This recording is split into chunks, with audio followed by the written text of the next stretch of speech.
Queridas irmãs, queridos irmãos, bom dia. São 10 horas da manhã e damos prosseguimento ao nosso estudo bíblico. Hoje, Evangelho de Marcos, capítulo 1, versículos 14 a 20, vocação dos primeiros apóstolos. Vocação dos primeiros apóstolos. E depois que João foi entregue à prisão, veio Jesus para a Galiléia, pregando o evangelho do reino de Deus e dizendo: o tempo está cumprido e o reino de Deus está próximo. Arrependei-vos e crede no evangelho. E andando junto ao mar da Galiléia, viu Simão e André, seu irmão, que lançavam a rede ao mar, pois eram pescadores. E Jesus lhes disse: vinde após mim, e eu farei que sejais pescadores de homens. E deixando logo as suas redes, o seguiram. E passando dali um pouco mais adiante, viu Tiago, filho de Zebedeu, e João, seu irmão, que estavam no barco consertando as redes, e logo os chamou. E eles, deixando seu pai Zebedeu no barco com os jornaleiros, foram após ele. Reflitamos sobre esta passagem.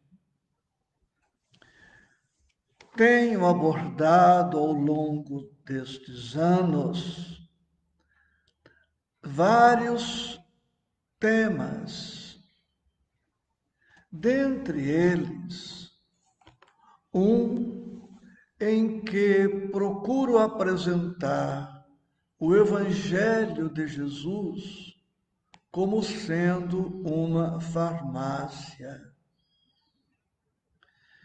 E esta passagem, como todas as demais passagens do Evangelho, representa um verdadeiro remédio para todos nós que somos enfermos espirituais.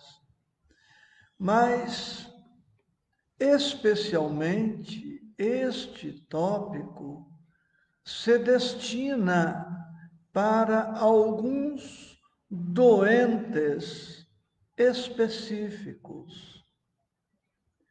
Observamos aqui que Jesus chama a Simão e a André, dois irmãos, depois a Tiago e João, outros dois irmãos. E eles ouviram o chamado do Mestre e atenderam o chamado do Mestre. Para quais doentes poderíamos aplicar o estudo desta hora? Para 3 tipos de doentes, pelo menos. Para aqueles que são surdos, espiritualmente falando, que são chamados reiteradas vezes e, no entanto, continuam não ouvindo, não prestando atenção.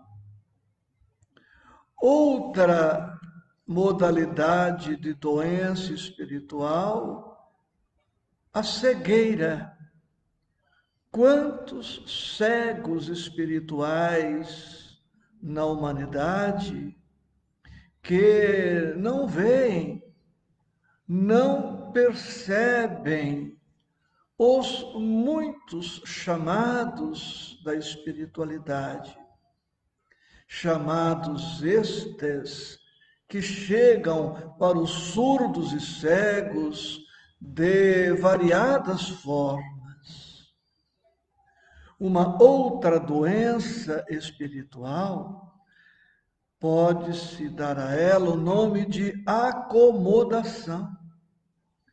São aqueles enfermos que veem o chamado, que ouvem o chamado, mas preferem permanecer onde estão, como estão, com quem estão, preferindo a preguiça, a queixa, o pessimismo, o desânimo, que são outras tantas doenças. Outro ponto a ser destacado no estudo desta hora está no versículo 15, quando Jesus inicia a pregação do Evangelho do Reino de Deus, dizendo: o tempo está cumprido e o reino de Deus está próximo. Arrependei-vos e crede no Evangelho. Diz Jesus: o tempo está cumprido. Vale para nós. Este dia deve ser para mim, para nós, o dia em que recebemos um especial chamado do Mestre.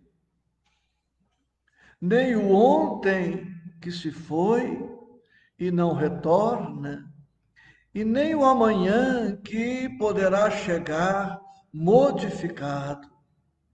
Nós que estamos participando deste estudo, estamos sendo chamados pelo Cristo ao Evangelho, ao estudo e à vivência do Evangelho. E como anotado no versículo 15, já lido, o reino de Deus apresenta 3 estágios. O primeiro estágio, como dito por Jesus, está próximo. O segundo estágio, arrependei-vos. E o terceiro estágio, crede no Evangelho. O reino de Deus está próximo. Primeiro estágio.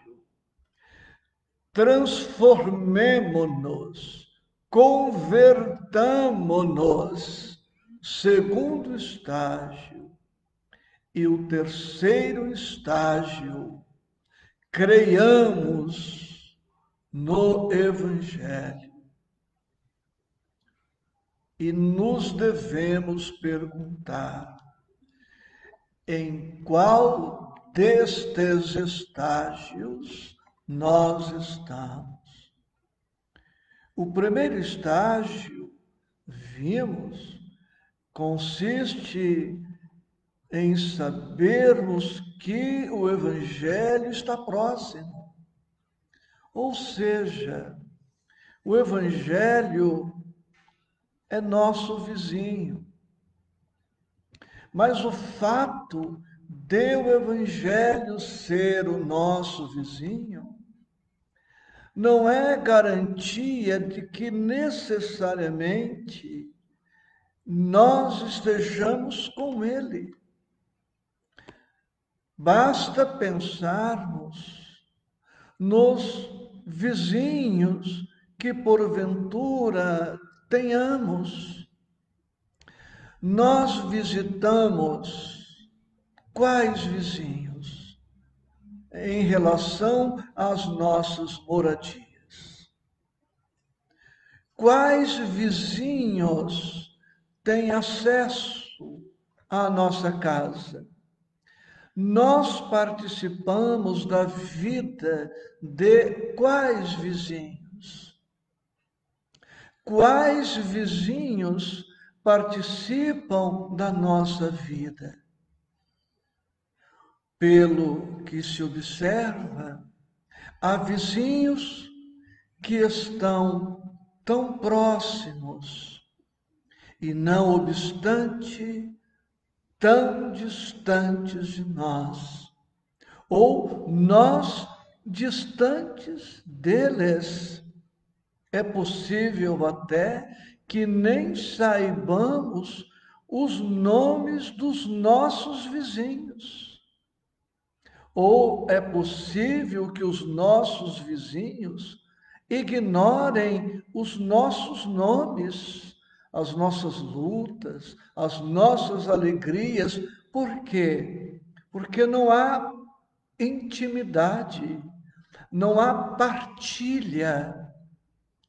Por esta razão, o Evangelho está muito próximo de alguns e muito distantes de outro, não no aspecto físico, mas no aspecto espiritual. Precisamos perceber se estamos nos aproximando do Evangelho. Este é o primeiro estágio. Segundo estágio, precisamos iniciar o processo de nossa transformação em Jesus.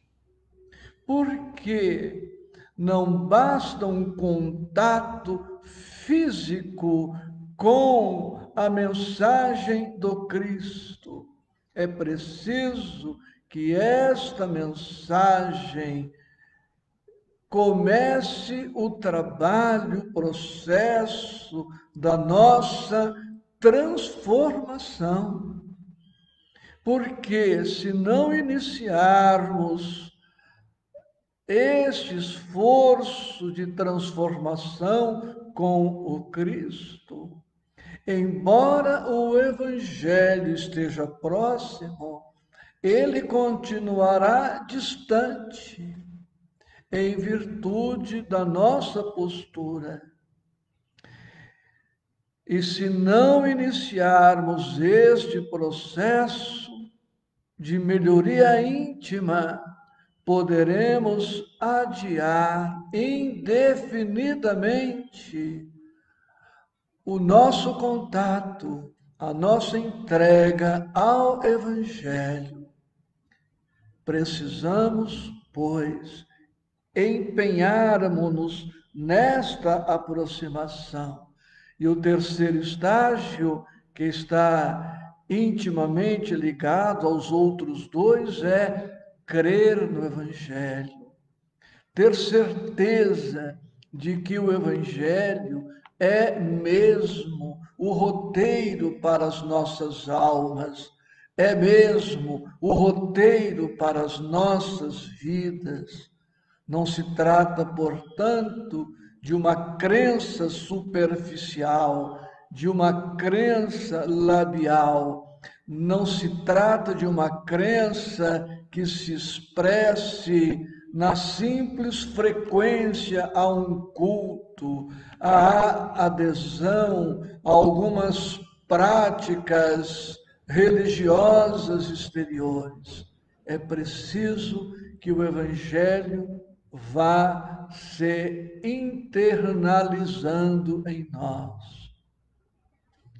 Como vemos, portanto, para que possamos nos transformar em discípulos do Evangelho, em apóstolos do Evangelho, precisaremos adotar, pelo menos à luz do texto de agora, duas atitudes fundamentais.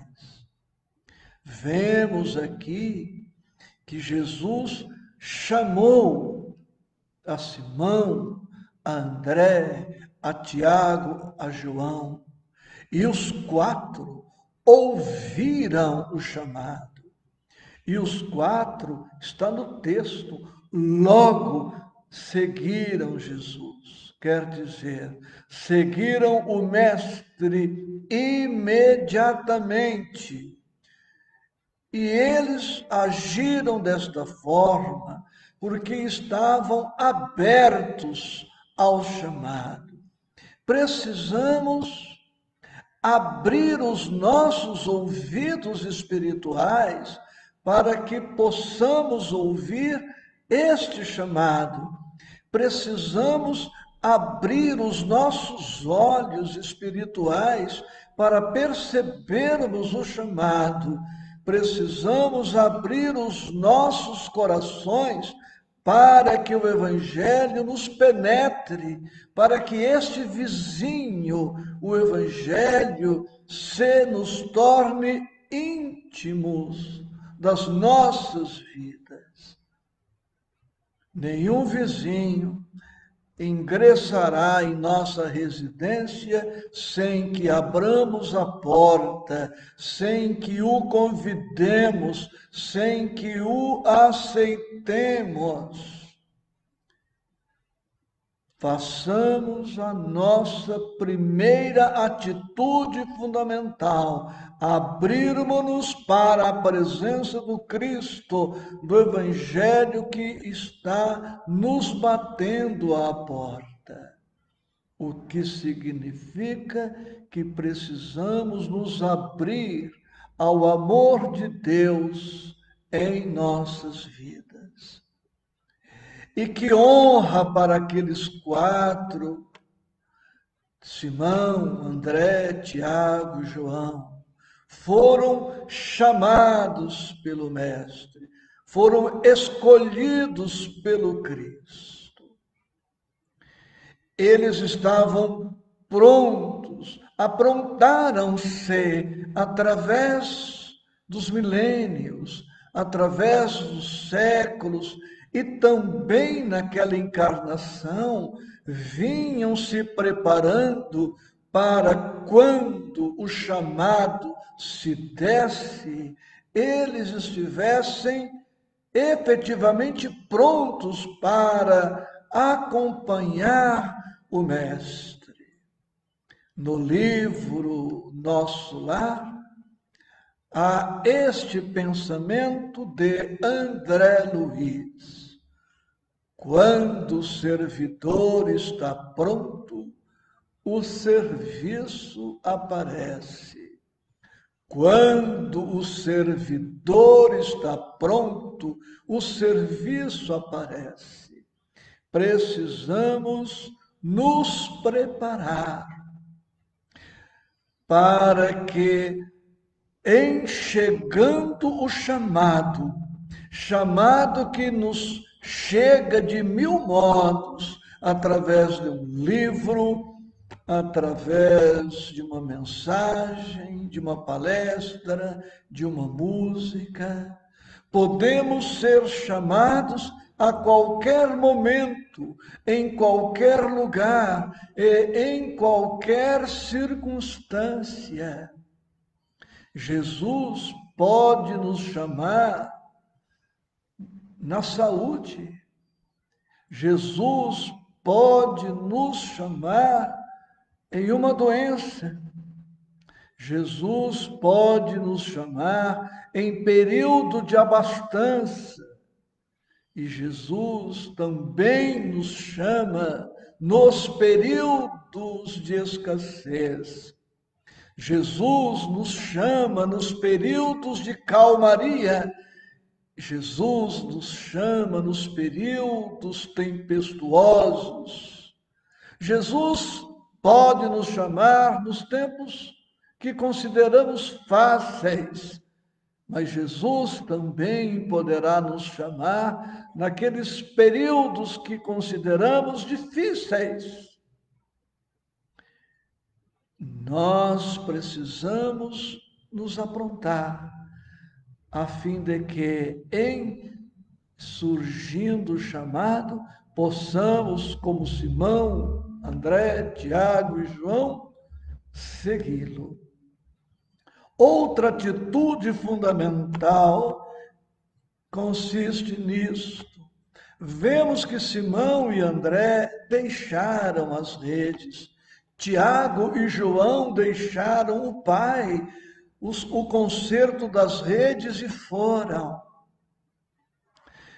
Ninguém ouve o chamado do Cristo, ninguém vê o chamado do Cristo e, sobretudo, ninguém segue ao Cristo se não deixar alguma coisa para trás. Como somos hoje, não conseguiremos seguir o Cristo da maneira que precisamos segui-lo. Porque o chamado do Mestre há de impor-nos algumas renúncias, alguns sacrifícios, esforço, trabalho. Precisamos perceber, e cada um deve auscultar a própria vida e perceber o que precisa deixar para trás, a fim de melhor predispor-se a seguir Jesus.